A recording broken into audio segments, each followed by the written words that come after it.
Letter from Elizabeth Barrett Browning to Robert Browning on 3rd of February 1845. Why, how should I hate to write to you, dear Mr. Browning? Could you believe in such a thing? If nobody likes writing to everybody, except such professional letter writers as you and I are not, yet everybody likes writing to somebody, and it would be strange and contradictory if I were not always delighted both to hear from you and to write to you, this talking upon paper being as good a social pleasure as another, when our means are somewhat straitened.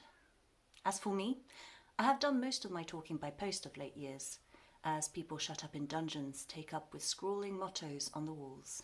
Not that I write to many in the way of regular correspondence, as our friend Mr. Horne predicates of me in his romances, which is mere romancing, but that there are a few who will write and be written to by me without a sense of injury. Dear Miss Mitford, for instance. You do not know her, I think, personally, although she was the first to tell me, when I was very ill and insensible to all the glories of the world except poetry, of the grand scene in Pippa Passes. She has filled a large drawer in this room with delightful letters, heart-warm and soul-warm, driftings of nature, if sunshine could drift like snow, and which, if they should ever fall the way of all writing into print, would assume the folio shape as a matter of course, and take rank on the lowest shelf of libraries, with Benedictine editions of the Fathers. I write this to you to show how I can have pleasure in letters and never think them too long, nor too frequent, nor too illegible from being written in little pet hands. I can read any manuscript, except the writing on the pyramids.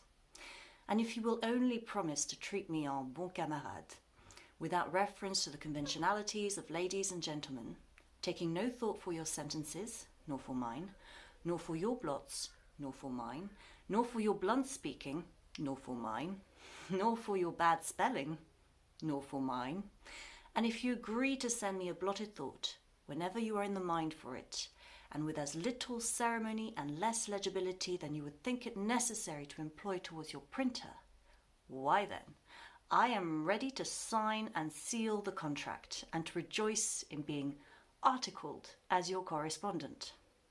Only don't let us have any constraint, any ceremony.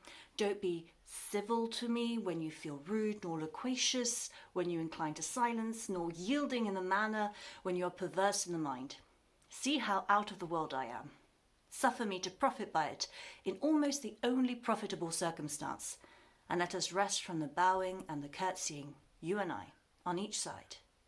You will find me an honest man on the whole, if rather hasty and prejudging, which is a different thing from prejudiced at the worst.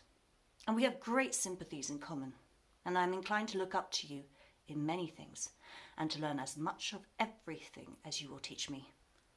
On the other hand, you must prepare yourself to forbear and to forgive.